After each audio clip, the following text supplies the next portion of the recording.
एक दिन घटना होती है, एक और दैत्य का आगमन होता है और कन्हैया जैसे सबका उद्धार करते हैं। आज अरिष्टासुर नामक बैल बन के आता है और उस बैल का भगवान दोनों पैर पकड़ते हैं और उठा के आकाश में फेंकते हैं। जैसे ही बैल धरती पर आता है, अरिष्टासुर नामक दैत्य का प्राणांत हो जाता है। कथा को हम लोग सारांश के भाव में चलेंगे, क्योंकि आज बहुत ही दिव्य भगवान का विवाह महोत्सव है और भगवान की लीला का प्रमुख पात्र कंस का उद्धार भी होना है। इसलिए हम लोग धीरे धीरे कथा को उसी की तरफ बढ़ाएं।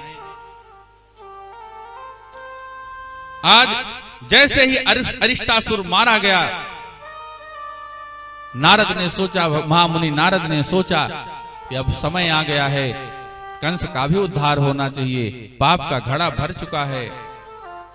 नारायण नारायण करते कंस के पास नारद जी पधारते हैं। कंस ने देखा, अरे गुरुदेव आप आ गए, अहो भाग्य, आइए आइए। नारद जी का स्वागत करते हैं कंस जी। कंस भी बहुत भाग्यशाली है। हो भाव को भाव अनख आलस हूं का जो सूत्र है, पूरी कथा आप जितनी सुनेंगे, मेरा अनुभव कहता है भगवान प्रेम वालों को बाद में सदगति देते हैं, दुश्मनी वाले पहले पा जाते हैं। गज और ग्राह का प्रसंग देख लीजिए आप। भगवान ने जितने दुश्मन रहे उनका उद्धार पहले कर दिया है, भक्त बाद में तरे।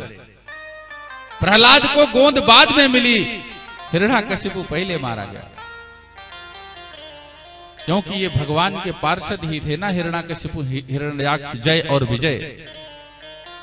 भगवान तो उनके उद्धार के लिए आए हैं। एक चीज और है, अगर राक्षसों का धरती पर आना न हो, अगर रावण जन्म ना लेता, आप सोचो हमारे आपके बीच राम कहां से होते क्या? तो हम तो धन्यवाद देते हैं कि रावण जी एक बार कलयुग में भी आ जाओ, हमें राम के दर्शन मिल जाएं। अगर कंस का जन्म ना होता तो कन्हैया देखने को कैसे मिलता बाबूजी? हम तो भगवान से प्रार्थना करते हैं कि एक और कंस पैदा करो, हमें कन्हैया के दर्शन तो होंगे।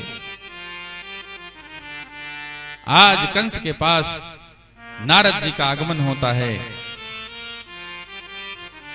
और नारद जी ने कहा, अरे कंस, चेहरे पर कुछ उदासी सी झलक रही है, क्या बात है? कंस ने कहा, महाराज देवताओं ने हमारे साथ छल किया था। आपने कहा था कि 8वीं संतान, और 8वीं संतान तो यहाँ कन्या निकली। कन्या ने आकाश में बताया हमें उड़ करके कि मैं योग माया हूँ, तुम्हारे मारने वाला कहीं जन्म ले लिया है। मैंने सोचा चाहे जहां लिया होगा उसको मरवा दूंगा। मैंने इतने राक्षस भेजे, सब जगह के बच्चे तो हंत हो जाते हैं, मार दिए जाते हैं, लेकिन ब्रज क्षेत्र में जो बच्चे हैं वहां जब हमारे कोई राक्षस जाते हैं वापस ही आज तक नहीं आए। पता नहीं चला उनका हुआ क्या।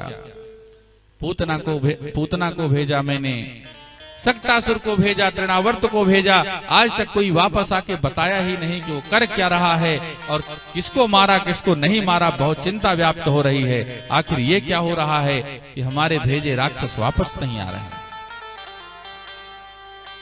नारद जी ने कहा, महाराज कंस, राक्षस वापस नहीं आ रहे हैं, इतना तो आप भी जानते हो कि मार दिए गए होंगे। कहीं कौन मार सकता है इसको? आज नारद जी बताते हैं कि वसुदेव के घर में 2 बच्चे हैं, एक कृष्ण है, दूसरा बलराम है। यही कृष्ण और बलराम जो हैं, कृष्ण आपका काल है।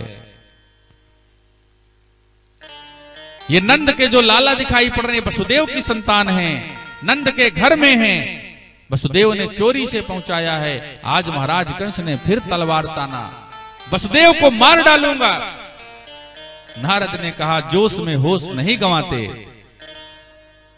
अगर आज आप वसुदेव की हत्या कर दोगे तो कृष्ण और बलराम को पकड़ नहीं पाओगे, भाग जाएंगे।